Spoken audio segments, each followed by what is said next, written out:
Education is what's important. Training, preparation for the expected. Education, preparation for the unexpected. Good afternoon, Team Krulak community. My name is Major Ian Brown. I'm the Operations Officer at the Krulak Center for Innovation and Creativity. And on behalf of Marine Corps University, the Marine Corps University Foundation, and the Krulak Center, welcome back to the Broodcast, our series designed to connect the worlds of the warfighter and PME with the best in innovative and creative thought. Before we begin, please remember that all opinions expressed here are those of the individual and do not reflect the views of the Krulak Center, Marine Corps University, the United States Marine Corps, or any other agency of the U.S. government. We will also be recording this webcast for the benefit of those in our community of interest who can't join us live today. So we ask that you be mindful of keeping your microphones muted to avoid disrupting the presentation, as well as keeping your own webcams off to help us stream smoothly. We will have a question and answer following the presentation. So if you have a question, please type it in the chat and I'll call on you in the order I receive them. And we usually try and get you to ask your question directly to our guests so you have a chance to engage. Please indicate in the chat if your device does not support that and I'll ask your question for you. So today we're excited to bring back the very first guest we had on the Broodcast series when we launched it last year, Dr. Christopher C. Harmon, the Krulak Center's Donald Bren Chair of Great Power Competition for Marine Corps University and its foundation. He is the lead author or editor of 7 books, and his research into 2 British archives is reflected in his essay about Churchill called Vision of Victory in World War II magazine, published in 2005. He has written on the Allies' coalition warfare and done a study of area bombing entitled Are We Beasts? The title being a question Churchill put to himself.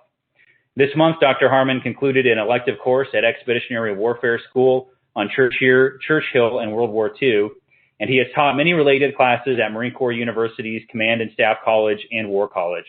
He serves on the board of academic advisors for the International Churchill Society and has published essays with the Churchill Project at Hillsdale College. He is also on the board of advisors for the website Classics of Strategy and Diplomacy. So Dr. Harmon joins us today because March of 2021 marks the 75th anniversary of the Fulton, Missouri address by Winston Churchill, where Churchill invoked the clattering down of a communist iron curtain across Europe. The British statesman voiced many themes and broad hopes in that address, as he did in speeches and state papers of the years 1944, 1945, and 1946. As examples, he advocated a quote-unquote world organization for international security, a formally unified Europe, and a summit with the Soviet Union. So today, Dr. Harmon will explore what we can learn from those themes in today's world of renewed great power competition. So Dr. Harmon, over to you, and I'll pull up your slides. Well, thank you, Major, and thank you for everyone else who's joining. The 75th anniversary this month of the Westminster College, Missouri address by Churchill is indeed a good prompt for this talk. On the 5th of March in 46, with President Harry Truman looking on in Fulton, he made a very important speech that popularized the phrase Iron Curtain, but also really helped refashion Western foreign policy and introducing the concept of containment, although without using that word. There's another reason why it's good to go back and re-examine Churchill's views at the close of World War II, and that is we know more now. That is, we have ability to access wonderful primary sources that most readers who couldn't get into archives had not seen before. Hillsdale College has something called the Churchill Project, which includes the college's president, Larry Arnn, Richard Langworth, and others, and they're bringing out the most amazing big set of volumes of primary source documents dating from the war years, the late war years, and the immediate Cold War period. This is now part of what's probably the longest official biography or any biography in the English language, that about Winston Churchill. So with those two things in mind, I wanted to turn to the dramas of 1944, 45, 46, and take a look at those, starting with, I think, Churchill's worldviews on slide 2. We need to say, of course, otherwise we'd lose all credibility, wouldn't we, that this is a British nationalist we're analyzing. There are many today with very strong views against nationalism, and he is, of course, proud of his race, proud of the British nation, and we see things in a sort of 19th century context when we read him, and the views then were different. The current issue of a very nice little journal called Finest Hour has a cover story on Churchill's views on race and nationality and other issues of great interest to modern readers. He was, however, a lot more proud of something else, and that's British legal and political traditions. It was a system he felt effective, he felt open to talent. It included venerable structures that he really respected. So, for example, a limited monarchy. The king or queen is the head of state, but Parliament and its prime minister run the government, and that was a system he believed in very closely. His nationalism is checked as well, we should say, by a kind of internationalism, a passionate attachment to democracy, democratic government wherever it might flourish, representative bodies, the freedoms those assure, procedures and laws that limit the power of any one person. He was what his father said, a Tory Democrat. He adopted his father's slogan at times. He was a conservative. He was a Democrat. We see this in a couple interesting ways that are kind of unconventional. Let me mention a letter he wrote to the people of Italy after the death of Mussolini.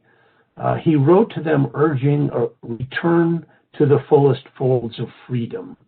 He wanted to mention at least a dozen principles or so in that letter, and it's in fact a fine document. It's a kind of good lesson in civics. We could read this letter from Churchill to the Italians to better understand our own freedoms. If we were in Colombo, Sri Lanka, if we were in San Jose, Costa Rica, if we were in Quantico, Virginia. Unfortunately, Americans find it a little tedious to teach civics these days. We don't do too much, do we? A second source of his interest and his views on power, which is our focus today, is certainly history. He really felt that history was a wonderful guide and to great depths. This is a man who's an autodidact. He never went to college, but his knowledge of history was remarkable, in part due to a superb memory. So if he was touring U.S. Civil War battlefields, for example, he showed remarkable familiarity with details. He knew Parliament's history very well, and he wrote history, of course. His big multi-series on Marlborough, his great ancestor, is in fact, in one way, a study of coalition warfare, something that he would use and think about every single day during World War II and in the post-war period. Geography, too. You can't really do poli-sci and international relations without geography any more than you can do physics without math. Churchill was a real hound on geography. He kept up on it. He gathered up maps. He studied them. Roosevelt, when he met with him once, was impressed by a kind of traveling map section that Churchill kept. There was a Captain Pym, that was his name, who maintained these maps almost hourly for the disposition of forces around the world in World War II. And Roosevelt liked it so much that he had his own staff create a similar thing so that he could repair to his map room and see where things were out there in the world. So geography is important. Ethics is interesting. Churchill's views of ethics are not necessarily all we'd expect. They were an essential part of his worldview. They're not derived primarily from religion. He was a Christian. In fact, he was Episcopalian, but in light form. He didn't really attend too many services in church. He was asked once, sir, are you a pillar of the church? And he said, well, I'm more like a flying buttress, a supporter from the outside.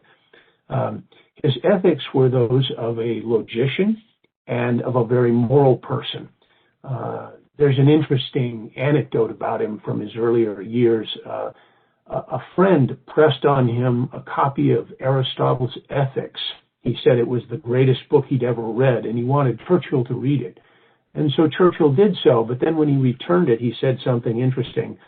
He said he liked the book, but it, quote, was extraordinary how much of it I had already thought out for myself.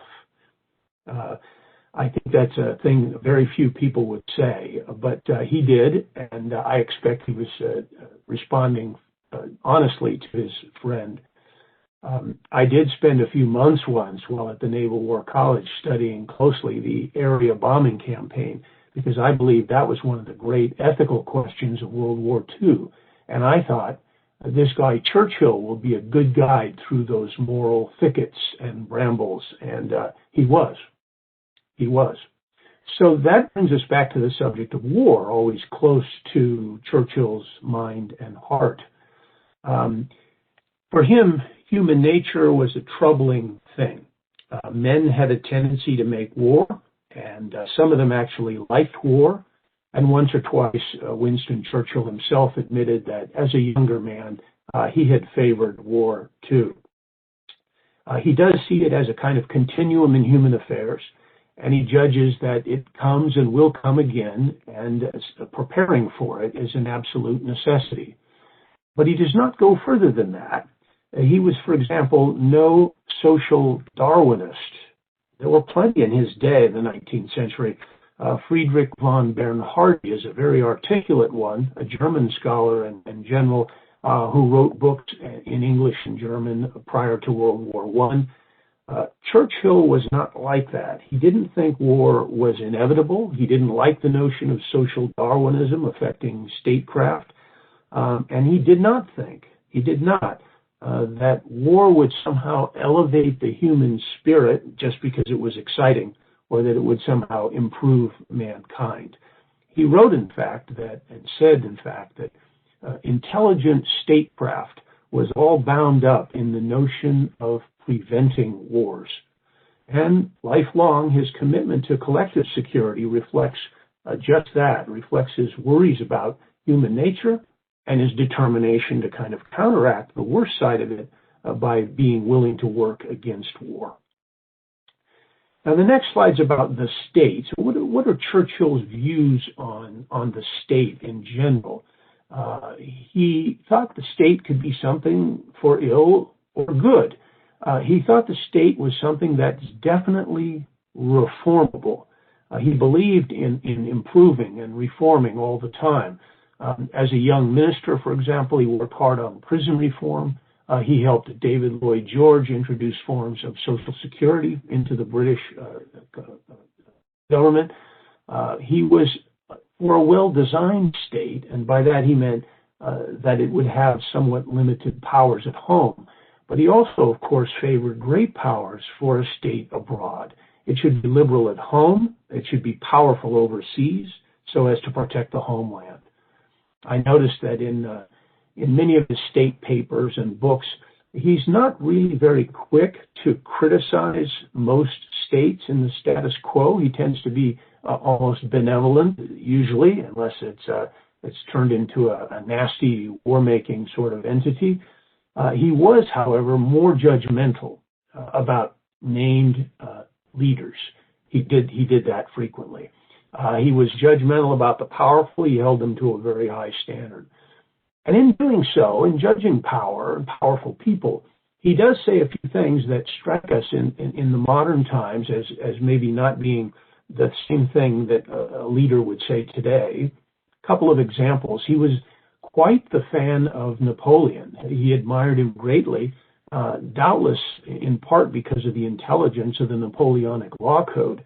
But also, of course, this is a man who conquered Europe, so it sort of gets our attention. He also was indulgent initially with Benito Mussolini. There are a lot of reasons for that, which we could go into in Q&A, but he'll only be a devastating critic of Mussolini a bit later, late in the 20s. And so those two facts are interesting. One thing that he always was clear on and never varied from was that his view of the totalitarian state was seen as profoundly disturbing anti-freedom and anti-human. He was a fierce critic of totalitarianism, whether it was the left or the right, and he often spoke against both, being indifferent. He despised both extremes. So he jumps parties a few times in his life, but never does he change off that kind of middle-of-the-road conservative view that the violent excesses of left and right were evil. In fact, he called them evil twins or the twins of the devil at times. But given the state structure, it could be abused, or it could be neglected, or it could be ill-served. So one theme in his scholarship, in his books, is definitely that men in power will sometimes fall far short in ability. In crisis, they may not produce. They may not, quote, rise to the level of events, as he liked to put it. And so we recall things like the Munich speech just before World War II, in which he just blasted ministers in his own government and its cousin democracies around the world with words that seem to come from the King James Bible. Churchill said, "Thou art weighed in the balance and found wanting." Statesmen had simply not risen to the level of events that those times demanded. In his book, Great Contemporaries, he has many, many fine studies of statesmen, some whom he finds very impressive and some whom he doesn't. Another problem with the state is its mere existence is no prophylactic against war. He always thought that democracies had to be continuously on work to improve prospects that war would not come. And the problem is built into democracy because, a little bit like Karl von Clausewitz, when he looks closely at what mankind can do, he suspects that real forms of evil can pollute the popular base, as it were. People's strengths can be broad, but they can turn in very bad directions. And not all commentators said that or believed it. Many had a way of writing that, the evils of war are all due to certain idiot princes or selfish sovereigns. Churchill was not quite so optimistic. He emphasized that in democratic and modern times, the wars of the people could be broader and just as vicious as past wars. And in fact, he said frequently that he dreaded how modern science had given the people, so-called, more power to kill, but not necessarily more wisdom. So those are some of the sources of Churchill's views on power. And now I want to turn in the lecture and go from a kind of outward-looking man from London, looking out and seeing first Europe, and then the British Commonwealth, then the Americans, and then the Soviets, and then at the end we'll turn to his views on the future world organization, because in 44, 45, he's laboring on that almost every day. So, Europe. Certainly, before all else, Churchill's schooling in great power politics really comes from watching Europe. We can say he knew far less about Asia. He had served in India and Afghanistan as a young officer, but it was the struggles in Europe that absorbed him and on which he was so carefully studying all the time. He traveled a lot in Europe, too. I mean, he'd been in France, for example, dozens of times. He did have respect and knowledge of the Germans. He'd been there to see exercises. He'd had many friends there. He had respect for moderate Germans and even moderate nationalism. I don't recall, for example, him being objecting to Otto von Bismarck's wars, and they were wars, of limited character to expand Germany in the 19th century. He may have. Certainly he said about the 20th century that Berlin was the cause of both world wars. He would write that. He would say so when challenged directly by a German gentleman at Oxford in the debates in the 30s.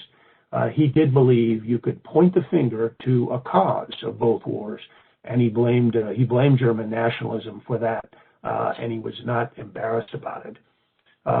Always on his mind, though, is bringing France and Germany together in some way at the center of Europe. He wanted them to be stewards of European future. And that meant overlooking past sins by great rulers and violent peoples. And he believed in magnanimity, and he spoke about it a lot. That word magnanimity is a fine one, and a fine virtue, not an easy virtue.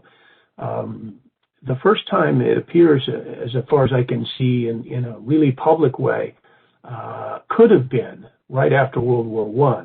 A French town asked Churchill to supply an epigraph for a monument for the war. And Churchill wrote back with these lines: "In war, resolution; in defeat, defiance; in victory, magnanimity; in peace, goodwill." But the difficulties with being magnanimous showed through, because that French town was uninclined to accept the script that Churchill sent along. They just weren't feeling magnanimous, and it's probably because, as Churchill said in another context, in that country of France, every cottage had its empty chair.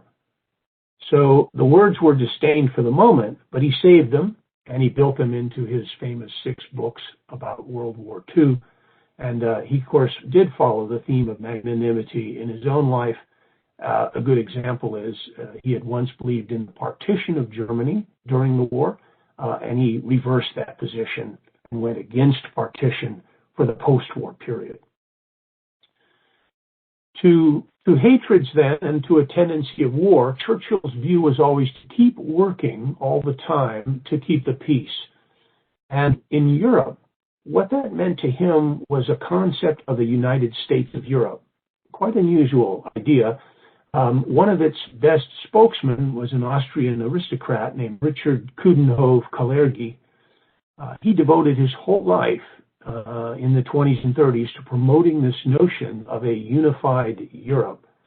Now, after all the bloodshed that continent had seen, we can see a few people chuckling about the prospect. But he kept working for the notion of Europe Unite from 1932 onwards, and so did many others. And in fact, we see it come into fruition in 1992, even though the European unity is incomplete and may even disintegrate. In fact, the paradox we see now in the last year or two is really interesting. European unity is weaker than it was in 92 or thereafter. And one reason for its weakness now is, in fact, kind of the Churchill position on this. He was very reserved about it. He spoke often of Britain and a unified Europe. Britain and a unified Europe, which is different than saying Britain would be part of this new unified Europe. He kept a bit of distance there across the channel. He once said, in fact, that the British and the Russians on the left and the right would be kind of bookends for a new Europe, unified Europe.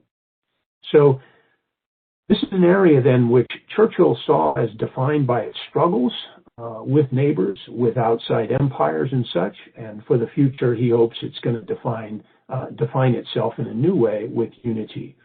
Instead of an old cockpit of rivals, it's going to be a new power center on the continent. And it could then check a rise by Germany, or it could check a newly muscular USSR. So now we go to the British Commonwealth. Some of the harshest critics of Churchill, of course, start with his imperialism. Easy to do. He and his country were imperialist. He did tend to prod people when they argued with him about this by suggesting that the so-called empire had really done more to assist the rise of democracies around the world than any other government he knew. Also, of course, by the 30s, the empire is giving way. It's giving away slowly to the Commonwealth. It's devolving to a looser and more liberal form. For example, the Southern Irish are not a colony. They're a dominion. They have a strong parliament. And in part because Churchill helped build that new Southern Irish state in the peacemaking efforts of 1920, 21, 22. He helped the quarreling parties separate. India is, of course, entirely subordinate, and India has been demanding freedom in this period of the 20s and 30s from its colonial status, and India is, in fact, achieving more autonomy than it had. That's the story of the 1930s before the war. India is a huge subject for foreigners as well as Indians. Roosevelt, for example, actually baits Churchill in a number of famous conversations about this, prodding him as to when, they would decolonize in India. This is interesting because Washington's position by 45 and 6 and 7 will be to let the French back into their old empire in Southeast Asia. But Washington's position against London is pretty critical of any sort of sense of being a colonial power. Palestine is the third and interesting case. So after World War II, Churchill's a opposition leader, and it's his view that the U.S. should now come in and help share the costs of maintaining the Middle East, of protecting the new state of Israel, of keeping the kind of coherence of the Palestinian area. He wanted England to pull back some of its 100,000 troops which were in Palestine. He wanted to spend far fewer pounds sterling on this enterprise. And he was hoping for either U.S. help or he was ready to turn it over to the United Nations. But it was an interesting way in which a key part of the empire was changing, and to Churchill should be divested, perhaps. So, in this war period of the early 40s, and as war ends, what is the British Commonwealth? We're looking at something that's a fascinating and completely unique entity in modern times. It's a rambling, uneven place with a lot of political types visible. There are 4 known dominions with a capital D attached to the crown. That is the Southern Irish Republic called Eire, Canada, Australia, New Zealand, South Africa. This combines to be expansive real estate, great peoples, powerful economies, large bases for conscription in acts of war. So they're important territories. But the essential power of this is less empire than it is moral strength and the kind of bonds of tradition that hold it all together. It's a very unusual structure. So Southern Ireland, for example, outright remains neutral during the war, which makes Churchill semi-crazy at some points. Even after war ended in May 45 in Europe, he slams them in a broadcast for Dublin for remaining on the outside of the whole war effort. Of course, lots of Southern Irish themselves did fight in the war as individuals, but the government was neutral. There are plenty of meetings in London and other places of those from the dominions, and they do contribute greatly to the war effort. The Prime Minister, the Minister of Defense, both positions are Churchill's. In those capacities, he interacts with the dominions regularly, and they with each other in informal meetings. They do a great deal to advance the war.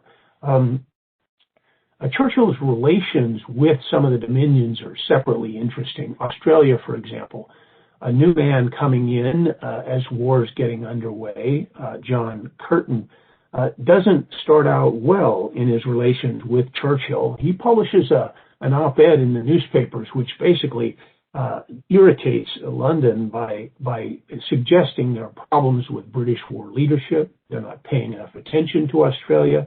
And in fact, the capital may turn to Moscow, believe it or not, for material aid and in terms of its own defense vis-a-vis Japan.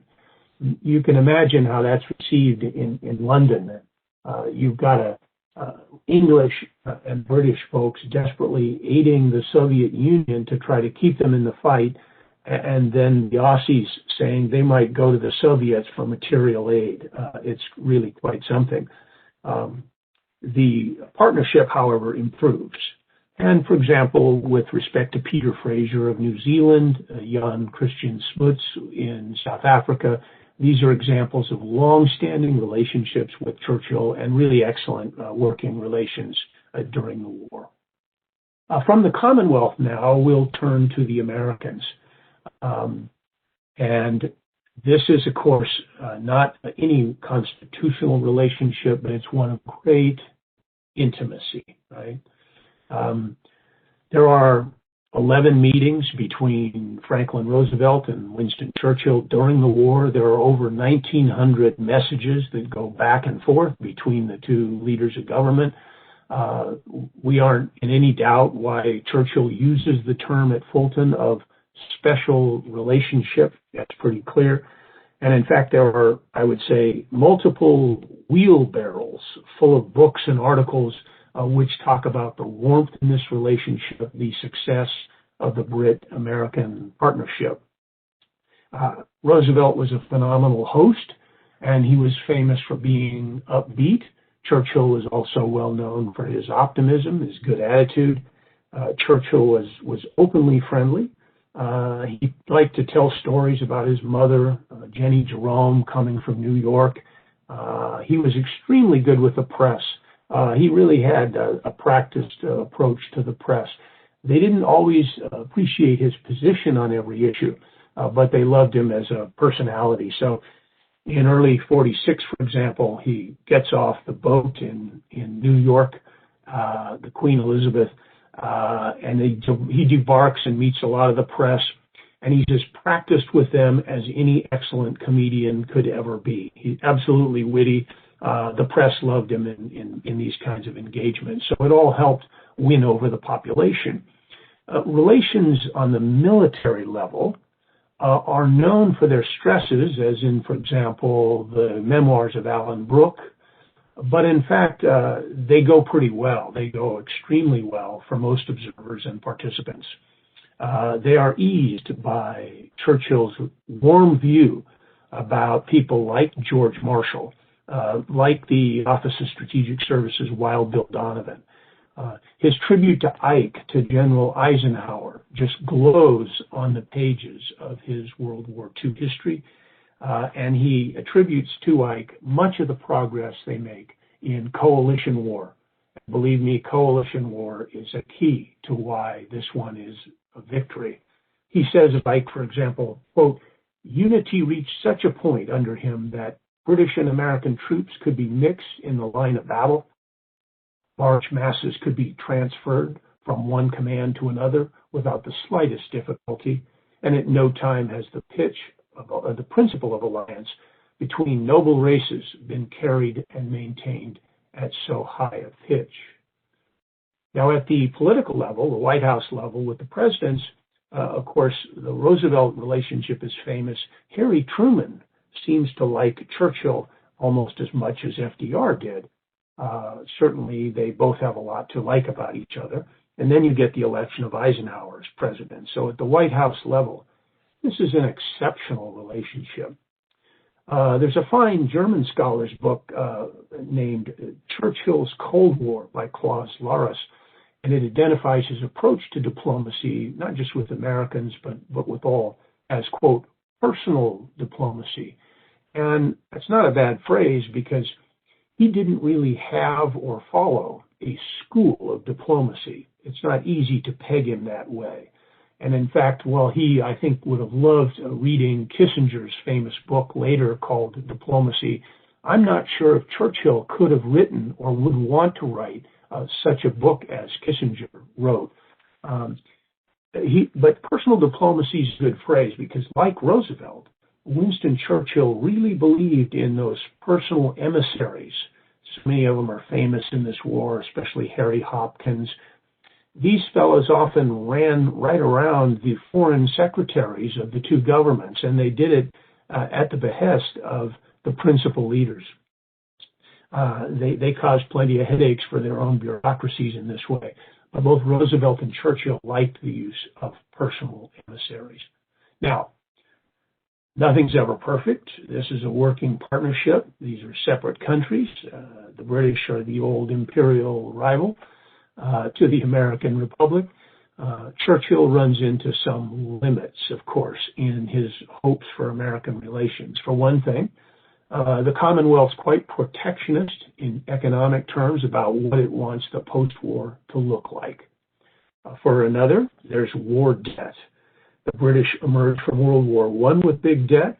They emerged from World War II in the same way, billions of pounds sterling behind the curve. So with Americans, they do have a considerable debt, and they're eager to get a new loan for the mid-40s, and that's not easy to do on a no-interest basis. And this troubles Churchill during much of his visit here in early 46 when he'll go to Fulton. A lot of the good work in this area is done by Sir John Dill. He's the ambassador in some years of World War II. And then third, this bilateral relationship, which we've used the word special for because Churchill liked that one, doesn't really develop in the period right after the war. It's deep. It's about as strong as two countries can be, but it doesn't go further. It doesn't actually develop. NATO did it no damage, but it didn't grow in the ways that Churchill wanted it. There were unrealistic heights, I suppose, that the old bulldog fancied for this relationship, and those hopes were fenced in. He openly talked, for example, of common citizenship. What a remarkable idea, joining the two countries in common citizenship. Well, most Americans in the mid-40s did not have that on their minds, and some would say it was downright undesirable. So if you got, for example, a board of newspapermen in the editorial board in some paper in Chicago, you were not going to find a collection of happy people listening to such an idea. Many Americans saw Fulton, for example, as a speech calling for alliance, and they didn't want alliance. They knew that there had been something called entangling alliances. Their founders had suggested that we ought not be troubled by, and so they aren't ready for that, let alone a common citizenship. One interesting way on the military levels this shows is there is this amazing combined chiefs of staff between the two countries. It functions from 41 onward. It's still functioning as the war ends. And in fact, the Clement Attlee government in London won't terminate it until about 1949. But Churchill hoped this combined chiefs of staff idea would run indefinitely. So that's the word on Churchill and the Americans. The last thing you could say, of course, is that he welcomed the emergence of American power in every respect after 45, when he saw the great economic and military strength of this country.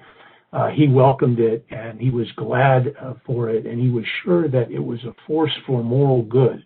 And he welcomed the fact, for example, that we had the atomic bomb, and especially that the British had helped us work on that.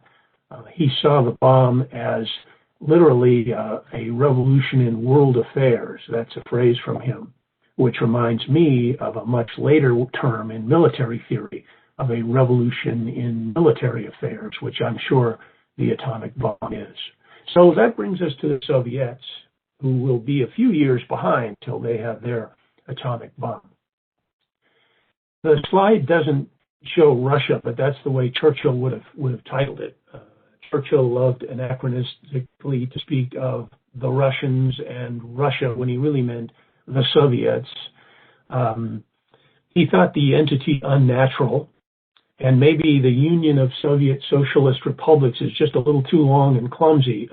Churchill once commented that the USA and the USSR are countries so huge they have to be referred to by their initials. When the new Soviet government makes peace, going back to the German period of World War I, Soviets make peace in 1917. Churchill's aware from that period onward what a troubling thing it can be if you don't have good working relations with Moscow when you're trying to position against Germany. But in that period, Churchill, of course, he helps lead the Allies' intervention in the post-World War I world. So for 18 months or 2 years, the Allies have a lot of men in what would be the full USSR, and they're working against the red side on behalf of the non-communist or white side in the Civil War. There's a lot of material aid, And don't think that someone like Joe Stalin would ever forget that. So it's actually fascinating that Churchill could do as well as he does with Stalin in negotiations, in documents, in summits with them during World War II. They both make efforts, both sides try hard, and Stalin and Churchill do just fine. So-called Uncle Joe is also very well aware that in the late 30s, as the German enterprise grew in power and dangerousness, Churchill was among those people. He had no official office except MP. He was among those who wanted discussions with the Soviets and possibly even a limited shared defense against Germany. That was one way he was going to counterbalance the power change in Europe. And then, of course, as is famously known, when Operation Barbarossa goes storming eastward, the Churchill view is immediate. Within a day, he's telling allies that, aides, I should say, that, of course, now we needed to aid the Soviets. So that was the British position. Well, that's going to mean convoys. That's going to mean massive bombing. The convoys could well have served, say, Singapore, which is doomed to fall, or it could go into work in, say, the Burma theater. Those convoys go to the Soviet Union, and many of them are sunk. So that's a big commitment of things that many others, including British troops, really wanted to have. The massive bombing campaign is truly interesting. We can study it from so many angles, but what I learned most about in days I looked at it was that Churchill directly saw it as a way to communicate with the Soviets and to directly assist the Red Army's procedure on the ground towards Berlin. And that was a bit of a surprise to me, not just that there's linkage, of course there is, but how direct it was in his mind. He was always giving Stalin the figures on bombing of Germany, and he was always doing it knowing that Stalin would like it. And Stalin did like it. This is a tyrant who, believe it or not, did laugh or grin at times. It didn't shatter his face and make it fall to the floor. He could be seen smiling. And once or twice when he smiled, it was because Churchill was briefing him on how hard he was hitting the Germans with bombing, because Stalin saw that as a war winner, and he saw it as directly aiding the Red Army's progress towards Berlin. So if this working relationships emerge then, and if they can hold summits, and I guess there were 5 in the war between Stalin and Churchill, how does it go south? What darkens the picture of relations between the British and the Soviets? And I believe that the clearest and first answer is Poland. Churchill reverts to his strong anti-Soviet views in part because of the fate of the Poles. It's the single biggest factor, I think. He hadn't said too much too loudly when they discovered the Katyn massacre of Polish officers by the thousands. But in August of 44, he's absolutely furious with Moscow at the way they stand outside Warsaw during that rebellion against the Germans by Poles and watch the put down of the insurgency. It's disillusioning to him in the gravest way. And he argues with Roosevelt about the proper way to respond. And he's also unhappy with Roosevelt for not being stronger about the British position of aiding the rebels within Warsaw. Then finally, there's also an arrest of a bunch of senior Polish officials. They go to Moscow on a mission to discuss a post-war governance, and they're simply arrested and disappear into jail. These are the kinds of things that anger Churchill in a grave way.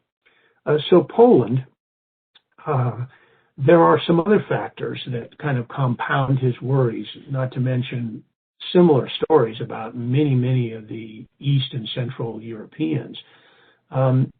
Roosevelt has made clear that he's going to pull American troops within about 2 years of victory in Europe. That's an unhappy news for Churchill. He didn't really expect it. He's watching this from the left, a rising threat, and now he sees from the right the American barrier to that threat declining. And so the news is bad. The balance of power is changing.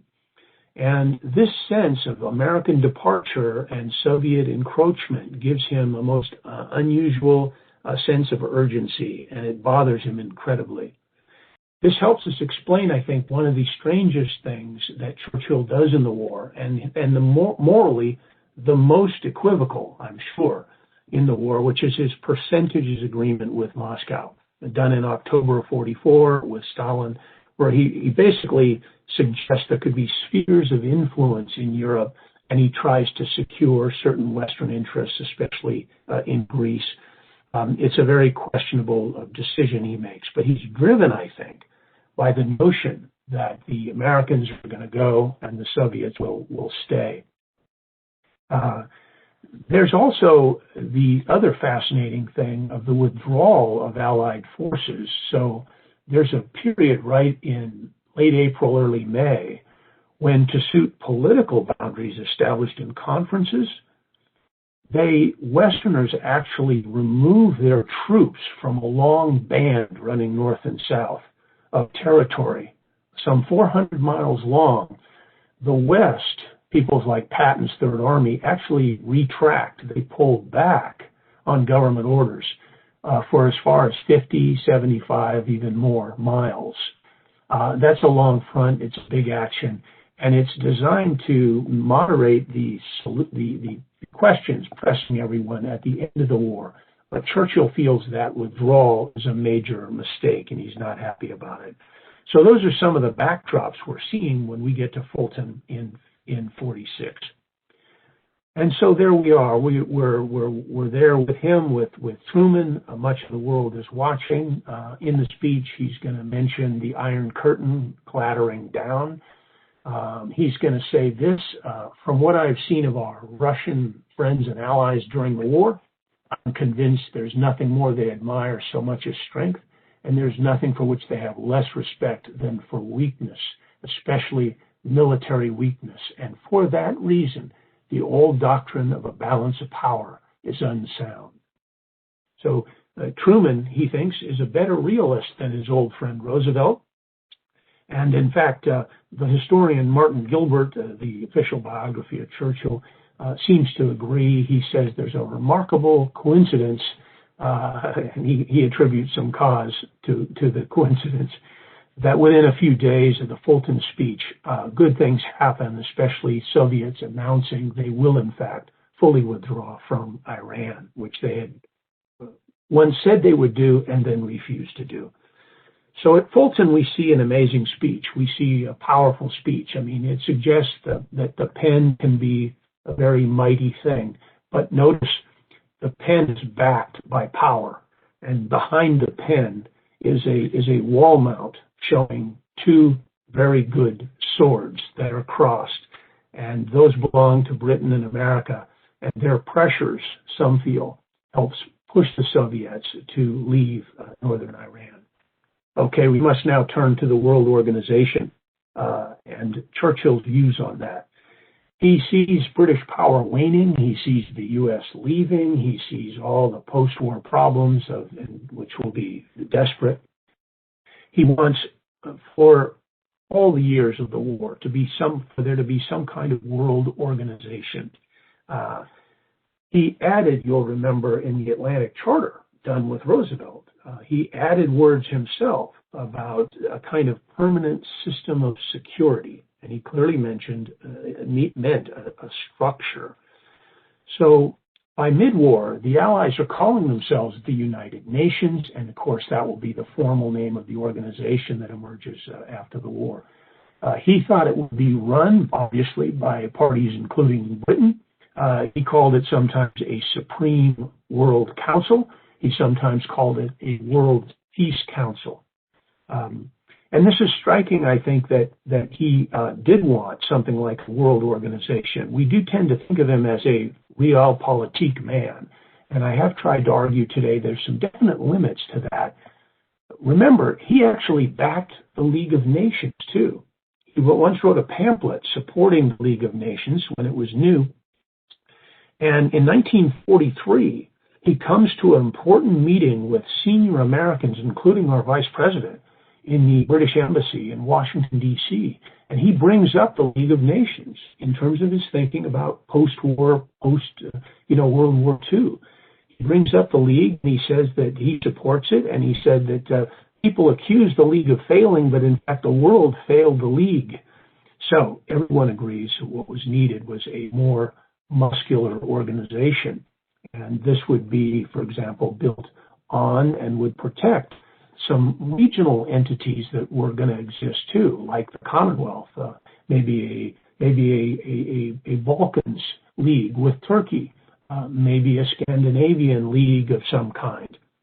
There would be lots of options, but certainly there would be, above it all, a world organization, and regional organizations would not be discouraged. Interesting, this is going to include China, basically because of American pressure, and include France, basically because of British pressure. We could talk about that a little more. So the New World Organization then is a continuous occupation with him, and I'll turn now to some closing thoughts.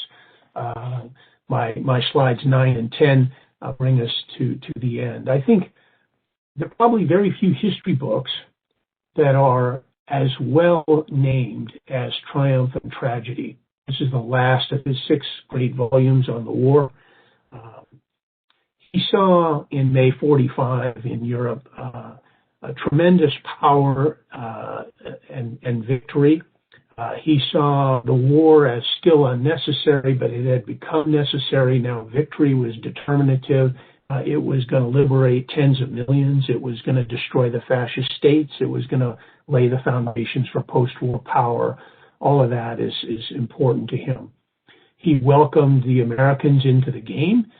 He was glad that we had developed. He thought that victory showed our power in a good light, and I think most Americans think so too. He was aroused to the tragedies of power and war too. This is especially true in his view of the USSR. You know, it's interesting if we think back to a great old book, Alexis de Tocqueville's Democracy in America. Volume 1 ends in a most interesting way. Volume 1 by de Tocqueville in 1832 says that the world is going to be shared in the future by 2 great titans that arise at separate ends of the earth, the Russians and the Americans. And so we see now that happening in this particular war.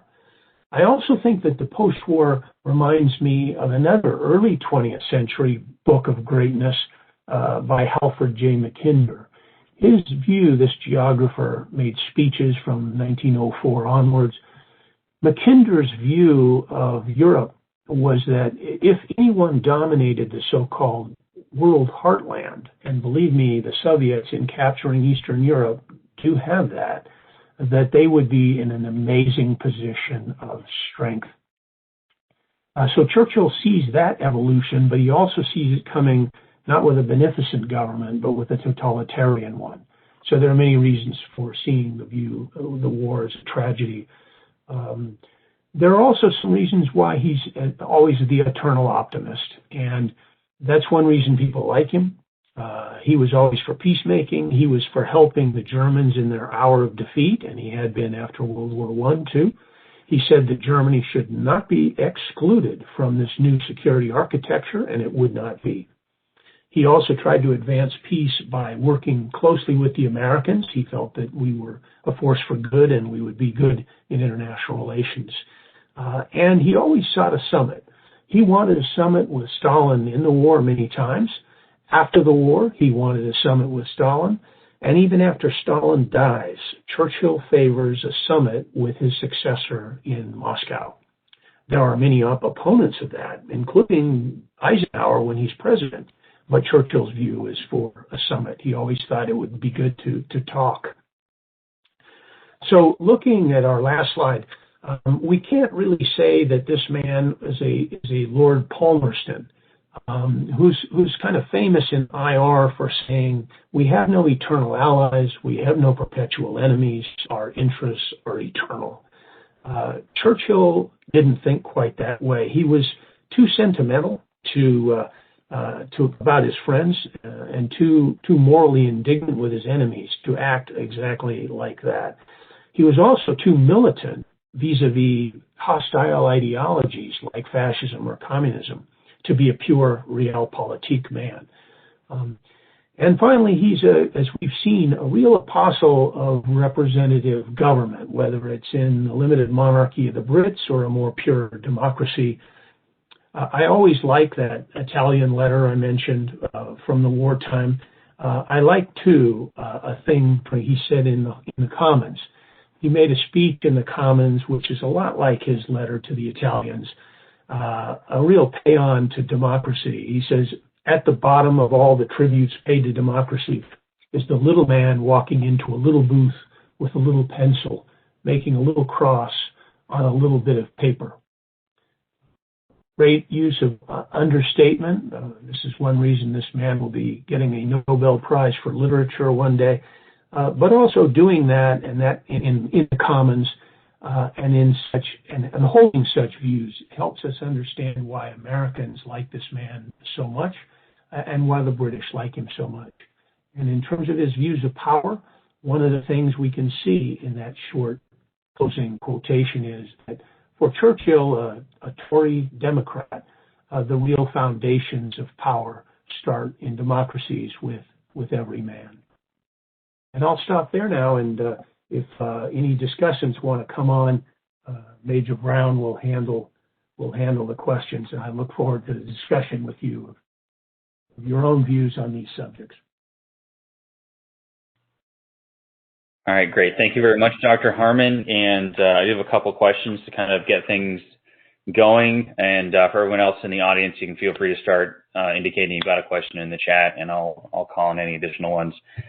So first one is just something I kind of jotted down in the early part of your presentation, but Churchill, you said, noted that statesmen were not living up to the level of the event they were surrounded with or challenged with, and I was curious if he attributed this deficiency to anything in particular, or if it was more a general comment on mankind. Yes, it was a general comment on the responsibilities of power. And so, if a state had great power but was refusing to take a leading role in world affairs, he would be critical of that. Say, Mahan, for example, he might look on a newcomer with some benevolence until they go to the stage of making war. So Alfred Thayer Mahan, who was himself pretty much imperialistically inclined in some ways, Mahan was rather benign in his views on the emerging power in Japan. Now, once they begin snatching territories and making war, he wouldn't have thought so, but he was initially. He believed that states when they're great, they should be outward looking and they should take a responsible position in world affairs. And so he was always aware that in democratic states, which Japan was not, of course, in the early 20th century after First World War, a democratic state is sometimes loath to pay enough for defense, and it's loath to sometimes take a sufficient role in international affairs. And that's really what Churchill thought. On domestic side, I'm sure he would be similar. He would think that a talented person ought to be able to really take a great role in political affairs. And he was enthused about public service, and he always encouraged ambitions, as you can see in a wonderful book called My Early Life, which is the story of his own life. Thank you. All right, thanks, Dr. Harmon. And I'll start going to the questions in the chat. The first one is from Nayla Mengel. She asked me to ask this for you on her behalf. So, do you think that the fact that Churchill's mother was born and raised in America was an influence on how Churchill thought about the concept of dual citizenship, and maybe also reflected how sometimes Americans sort of claim him as well as one of theirs? Yes, I really think that the premise of the question is good and true. he was often willing to overlook some legalities to try to get anything more in the American alliance. The isolationist-minded or the sovereignty-minded in America who resisted these calls for a martial alliance and political alliance were correct. He wanted more than he was getting. A lot of it was due to sentiment, and he believed in the commonalities of blood, too. Just in the way he'd seen Britain fuse Welsh and Scots and Angles and Saxons and all the rest into a nation he thought had a wonderful tradition and a great political culture. He thought you could expand that. And I think he was very genuine about this notion of common citizenship. He mentions it in his papers. He mentioned it during the war when he spoke at Harvard. And he very often made remarks about his American blood, and so that was true. I would add one footnote. The notion of a common citizenship with France arose as well. It's truly a strange moment, but his views in 39-40 are so extreme as to the danger of France and his desire to make sure France survives against the German threat, that as it's collapsing, he and some others actually put together the idea of a joint French-British citizenship. They actually consider fusing the countries. The idea is packaged and put on an airplane, but then France falls so quickly that it can't be realized. I found one line in Churchill after the war which suggests a bit of bemusement about the idea. But in fact, at the time, it was a serious political effort. And with a few more weeks here and there and more support from the French than it got, it could have actually passed through. So that, too, was a kind of a desperation moment. The American-British combination would have been one for the ages, one for the future. And we would have thought of it as the fusion of yet another fine state with London. That's it. Right, thank you. And I certainly had no idea about that French-British fusion option out there. That's an interesting historical what if. All right, so the next question is from Aaron, and I'm sorry I don't have a last name on the guest list, but Aaron, are you able to ask your question directly?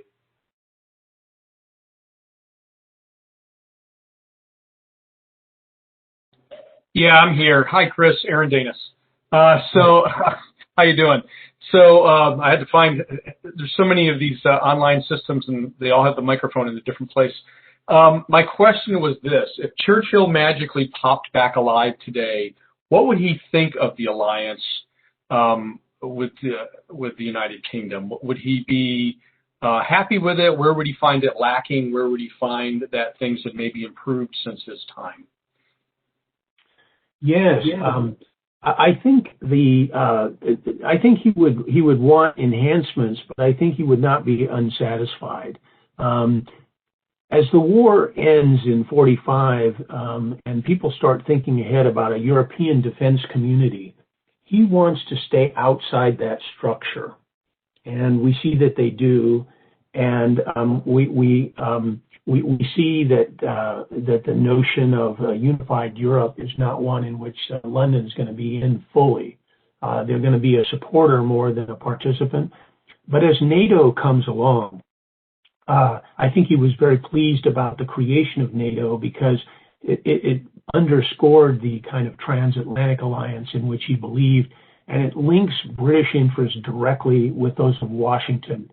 And so there's such power to be had in that.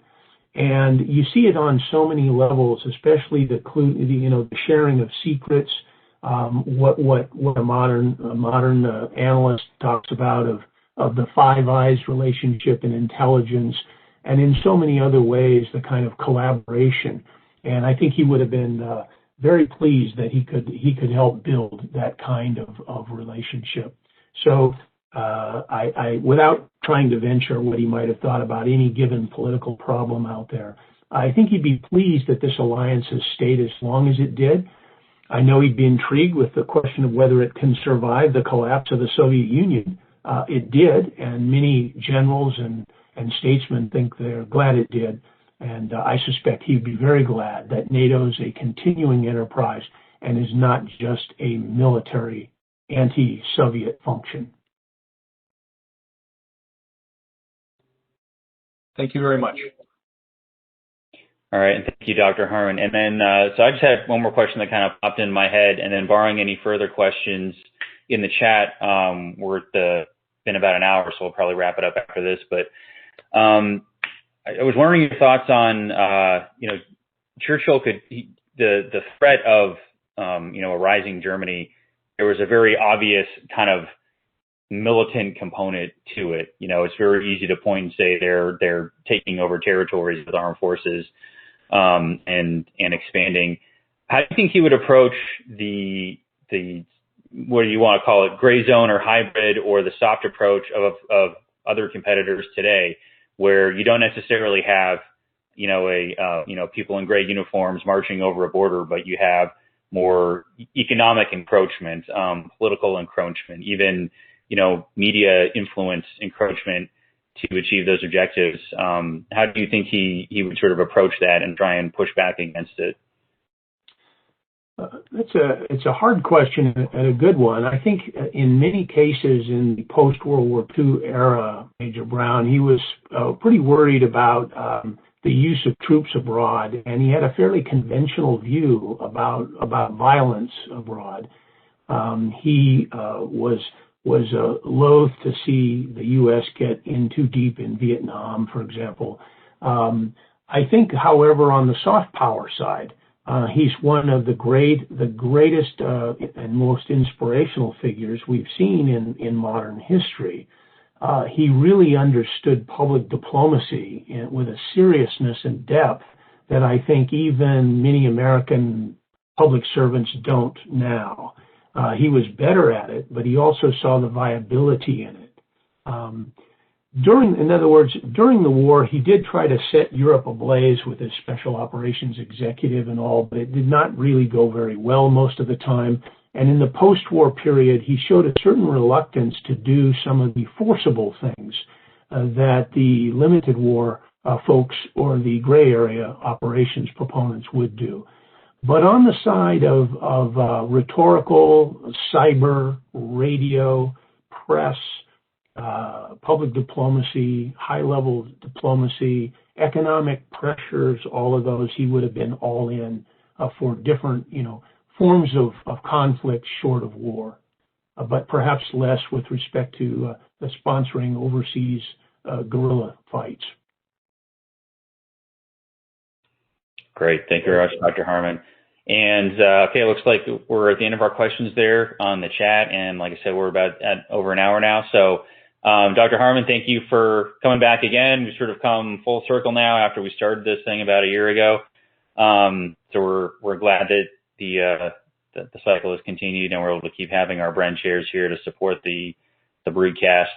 Thank you everyone to the audience who took time out of today to come and join us. So our show is going to be on a little mini spring break for a couple of weeks, but we will be back in April to cover topics on a very wide range of themes, such as operational energy in expeditionary advanced space operations, to the One Belt, One Road initiative in the Suez Canal, very timely topic, and then comparing the Marine Corps' new tentative manual for expeditionary advanced space operations with its older siblings, the older tentative manuals from the World War II era, and more. So we hope to see you all back here next month. Thank you. Education is what's important. Training, preparation for the expected. Education, preparation for the unexpected.